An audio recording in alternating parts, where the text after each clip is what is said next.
नमस्ते। तो आज हम इस वीडियो में CSC इस कंपनी का जो Q4 का फाइनेंशियल रिजल्ट अनाउंसमेंट हुआ है उसके बारे में फुल डिटेल्स इन्फॉर्मेशन आज की वीडियो में देखेंगे, ताकि हमें ये पता चल सके कि इस क्वार्टर रिजल्ट के बाद कंपनी का जो शेयर है वो कैसे रिएक्ट कर सकता है।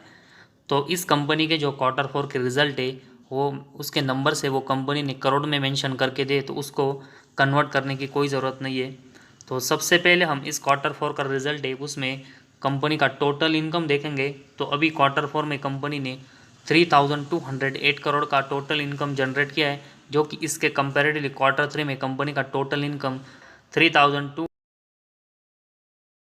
तो क्वार्टरली बेसिस देखेंगे तो कंपनी का टोटल इनकम में छोटा सा ड्रॉप हुआ है, और उसके बाद पिछले साल के Q4 में देखेंगे तो कंपनी का टोटल इनकम 3092 करोड़ का था, जो कि अभी ये बढ़कर 3200 करोड़ का हुआ है।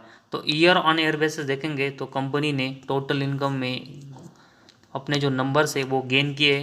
तो ओवरऑल क्वार्टरली बेसिस कंपनी के टोटल इनकम ड्रॉप हुआ है, और ईयर और ईयर बेसिस इसमें कंपनी ने एक डिसेंट ग्रोथ की। तो बहुत ही एक्स्ट्रा ऑर्डिनरी हमें ग्रोथ ईयर और ईयर बेसिस देखने को नहीं मिली, एक डिसेंट ग्रोथ है वो कंपनी ने टोटल इनकम में की। तो क्वार्टरली बेसिस कंपनी का टोटल इनकम में उसमें गिरावट देखने को मिली, उस वजह से कंपनी का नेट प्रॉफिट और अर्निंग पर शेयर के ऊपर कोई इम्पैक्ट होता है कि नहीं वो भी हमें देखना पड़ेगा। और इस टोटल इनकम के बाद हम कंपनी का टोटल एक्सपेंस देखेंगे। तो अभी Q4 में 3099 करोड़ का कंपनी का एक्सपेंस हुआ है, जो कि इसके कंपेरेटिवली Q3 में 3141 करोड़ का कंपनी का टोटल एक्सपेंस था। तो कंपनी का जो टोटल एक्सपेंस है वो क्वार्टरली बेसिस अभी इस Q4 में कम हुआ है, और पिछले साल के Q4 में देखेंगे तो 2836 करोड़ का एक्सपेंस था, जो कि अभी ये बढ़कर 3099 करोड़ का हुआ है।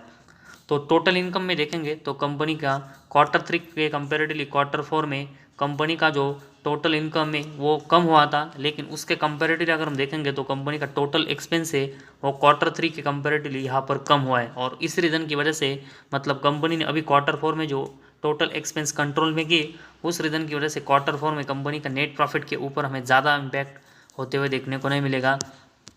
तो इस टोटल एक्सपेंस के बाद कंपनी का हम प्रॉफिट फॉर द पीरियड देखेंगे, और इसके लिए हमें कंपनी का टोटल इनकम में से कंपनी के एक्सपेंस और टैक्सेस कट करना पड़ेगा, और उसके बाद हमें कंपनी का नेट प्रॉफिट देखना पड़ेगा। और अभी कंपनी ने इस Q4 में 445 करोड़ का नेट प्रॉफिट जनरेट किया है, जो कि इसके कंपेरेटिवली Q3 में 336 करोड़ का कंपनी का नेट प्रॉफिट था। तो एक अच्छी ग्रोथ है वो कंपनी ने क्वार्टरली बेसिस अपने प्रॉफिट फॉर द पीरियड में किए, मतलब नेट प्रॉफिट में किए। और उसके बाद हम पिछले साल के Q4 में देखेंगे तो कंपनी का जो नेट प्रॉफिट है वो 445 करोड़ का था, जो कि अभी ये उतना ही हमें 445 करोड़ का इस Q4 में देखने को मिला है। तो कोई यहाँ पर ग्रोथ है वो हमें year on year basis company के नेट प्रॉफिट में देखने को नहीं मिली है। तो टोटल इनकम में कंपनी ने ईयर ऑन ईयर बेसिस बहुत ही अच्छी ग्रोथ की है, लेकिन उसके बावजूद देखेंगे तो कंपनी का जो नेट प्रॉफिट है वो ईयर ऑन ईयर बेसिस हमें ग्रोथ करते हुए देखने को नहीं मिला। तो ये कंपनी के Q4 में हमें एक और डिसअपॉइंट पॉइंट देखने को मिला है कि year on year basis company का नेट प्रॉफिट है उसमें कंपनी ग्रोथ नहीं कर पाई।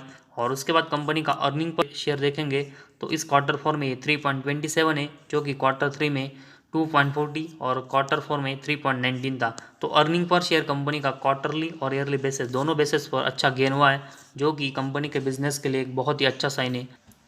तो CEC इस कंपनी का जो Q4 का फाइनेंशियल रिजल्ट है उसमें कंपनी ने ईयर ऑन ईयर बेसिस अच्छी ग्रोथ ज़रूर की थी, लेकिन ये टोटल इनकम बढ़ने के बावजूद ईयर ऑन ईयर बेसिस देखेंगे तो कंपनी का जो नेट प्रॉफिट है उसमें हमें कोई यहाँ पर अच्छी ग्रोथ देखने को नहीं मिली। तो ये कंपनी के परफॉर्मेंस के लिए थोड़ा सा डिसअपॉइंट हमें देखने को मिला है। तो Q4 का इस कंपनी का फाइनेंशियल रिजल्ट अभी हमने देखा, उसमें क्वार्टरली बेसिस कंपनी का जो टोटल इनकम है वो ड्रॉप हुआ है, जो कि कंपनी के बिजनेस के लिए थोड़ा सा नेगेटिव साइन है। और उसके बाद कंपनी ने year on year basis total income में ज़रूर एक अच्छी ग्रोथ की है, लेकिन उसके बावजूद ईयर ऑन ईयर बेसिस देखेंगे तो कंपनी का जो नेट प्रॉफिट है उसमें कंपनी कोई यहाँ पर अच्छी ग्रोथ नहीं कर पाई, उतना ही स्टेबल हमें कंपनी का नेट प्रॉफिट देखने को मिला है। तो अर्निंग पर शेयर में क्वार्टरली और ईयरली बेसिस कंपनी ने ज़रूर एक अच्छी ग्रोथ की है, लेकिन कंपनी का टोटल इनकम में क्वार्टरली बेसिस और नेट प्रॉफिट में ईयर और ईयर बेसिस जो गिरावट हुई है, उस रीज़न की वजह से जो कंपनी का परफॉर्मेंस है वो हमें गेन होते हुए देखने को नहीं मिला। और यही रीज़न है कि इस Q4 का रिजल्ट है वो हमें थोड़ा सा डिसअपॉइंट कर रहा है, और उसी वजह से कंपनी के शेयर में यहाँ से हमें थोड़ी सी गिरावट भी देखने को मिल सकती है।